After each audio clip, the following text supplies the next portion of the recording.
So was the bastard you were after now riding with the cowboys? Roscoe Bob Bryant was his name. Oh. But no, this time it was a different bastard I was after. The aforementioned Mr. Ringo. I came upon them robbing a stagecoach, which wasn't surprising, being they were such murderous thieves and bastards. The bandits wore red scarves, so I knew they worked for the old man. Over there! There! I did my best to help those poor passengers. Moments later, the attackers were dead, and I checked the stagecoach to see how many passengers were still breathing. None. It was then I wondered if the rocks weren't hiding more bandits. Was that all of them? Or did I just hit the rear guard? I quickly got my answer. They attacked from on high like Apaches often did. They would appear in great numbers from above and rain down lead on their hapless enemies' heads, making use of the high ground and whatever else they had. Yep, the Apaches always appeared out of nowhere, and there never seemed to be an end to them. Hold on, were you attacked by Apaches? What happened to the cowboys? Did I say they were Apaches? I said Clanton's cowboys attacked me Apache style. I was in a pitched battle, but I was holding my own against an overwhelming enemy force. See, at the time, I was still pretty green and would often blunder into regrettable situations. But I just kept shooting at anything I could see up in those damn rocks. I didn't see Ringo, but I knew he was with the cowboys. He and Roscoe Bob had done me a dreadful wrong, and I was determined to have my revenge. But to get to Ringo, I knew I'd have to find my way past these other assholes first.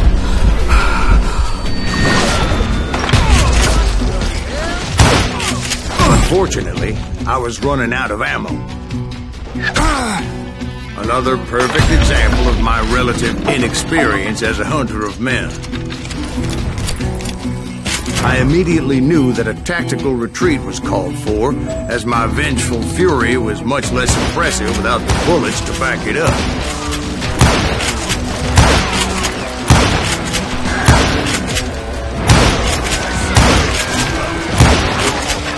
Finally, they managed to corner me. Trapped as I was, the odds of my survival seemed pretty slim.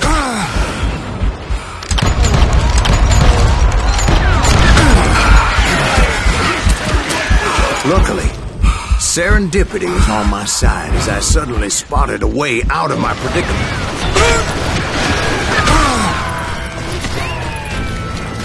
Stand and fight, coward! I ran ahead as if the devil himself was after me. Bullets were whizzing by my ears, but I wasn't about to roll over and die. I just kept running like there was no tomorrow. Because there wouldn't be if Clanton and his men caught up with me.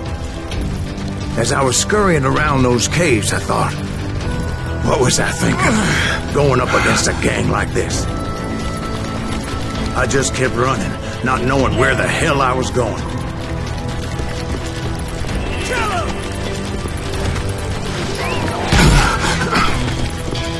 And that's when something miraculous happened. Like manna from heaven, I found the desiccated remains of what looked like an Apache warrior. The old weapon next to him supplied me with some much-needed ammunition.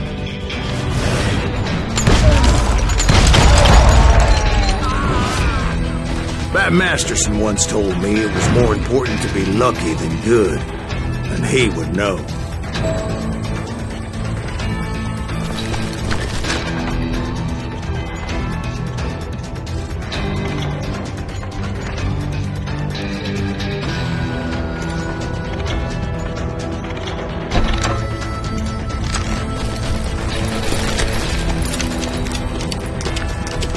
And imagine my surprise when I found a fistful of dynamite to go along with that ammo. That stroke of good fortune evened the odds and bolstered my confidence. It was time to turn the tables. Time for the prey to become the predator. Time for the hunted to become the hunter. Time. All right, Jesus, we get it. They were right where you wanted them. That's right, Jack. I was done running. And the old man's boys were not expecting that. No, sir. I came at them like a wildcat. My fury knew no bounds.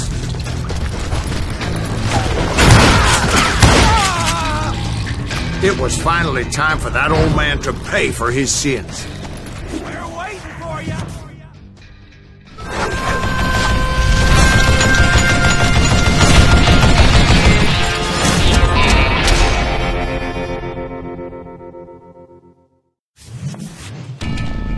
I yelled out at the top of my lungs, "Clanton, I'm coming for you!" A little stealth might have made more sense, to be perfectly honest.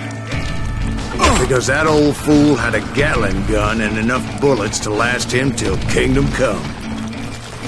But I knew I could not let that deter me.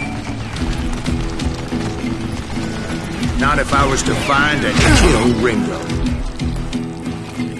I needed to get that old man off that gun.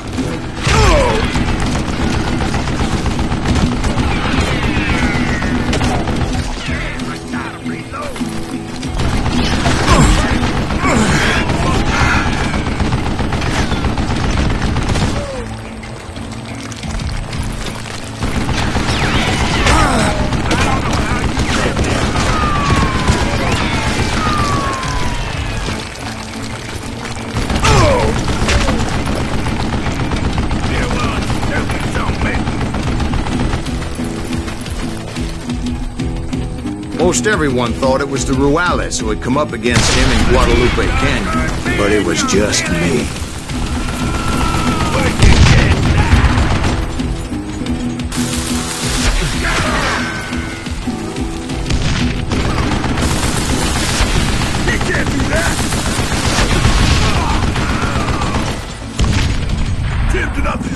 Apparently, one of the cowboys made it out of there alive, and told Ike and Billy Clanton that it wasn't a Mexican who took their father's life that day. They just assumed it was one of the Earps, and that little misunderstanding eventually led to that legendary gunfight at the OK Corral.